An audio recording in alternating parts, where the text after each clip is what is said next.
Hello, and welcome to the Dementia Dish. My name is Danielle Farrell, and I'm a public education coordinator at the Alzheimer's Society of Peel. I'm coming to you today to talk about driving risks and tips. Driving represents freedom, independence, and mobility. Although driving is a privilege, most people view it as a right. A dementia diagnosis does not automatically mean that a person is incapable of driving.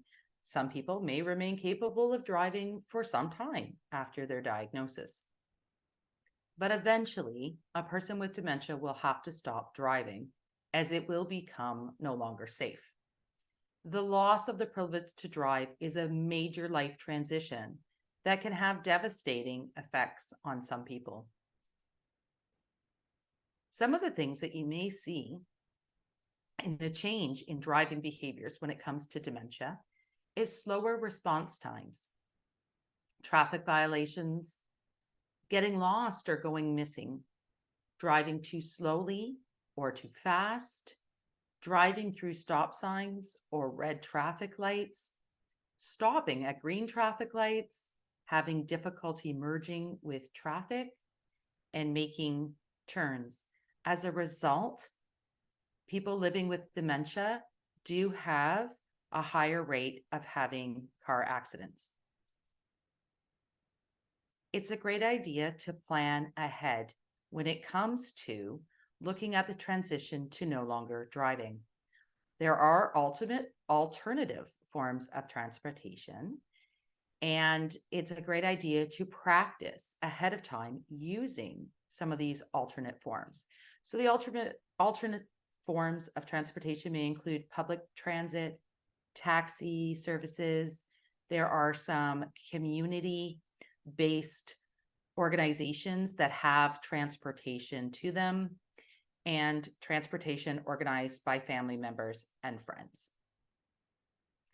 You can also have a lot of things delivered directly to the home.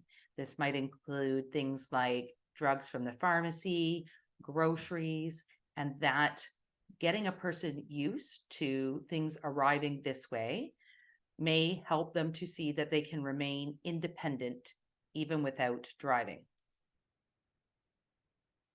When discussing the transition to stop driving with a person living with dementia, there are some common reactions.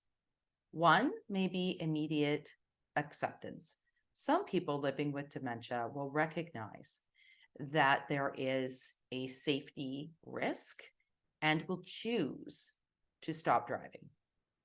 Some may refuse and have difficulty accepting losing their driving privilege. Or due to their memory impairment, they may simply forget that they are no longer able to drive. It can be helpful to use an objective opinion, such as a doctor or a healthcare provider, to deliver the decision. There may be acceptance over time.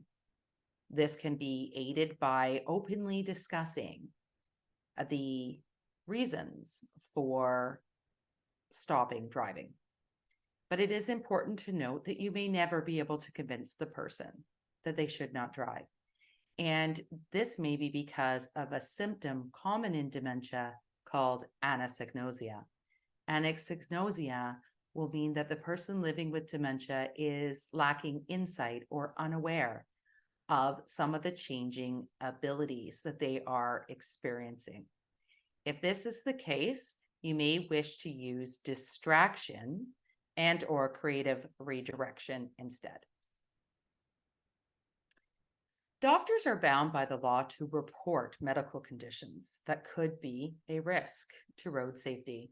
They also can be held liable if they do not report a person's medical condition to the provincial licensing authorities.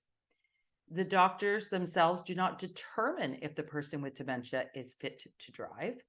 Instead, what they are doing is forwarding on the diagnosis to the Ministry of Transportation.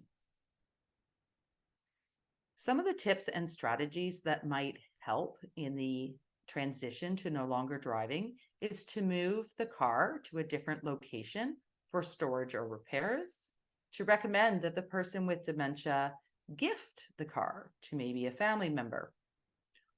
Or if the car will be on site, securely store or lock up the car keys.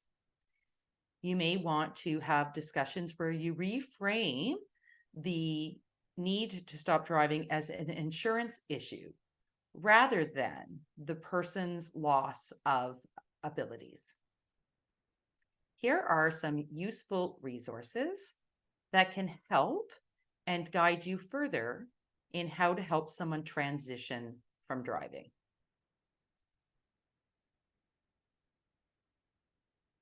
If you'd like to contact the Alzheimer's Society of Peel, you can reach out to us at Service Access extension 307 or email direct.support@alzheimerpeel.com. You can also follow us on Facebook, Twitter or X, Instagram, or on our YouTube channel.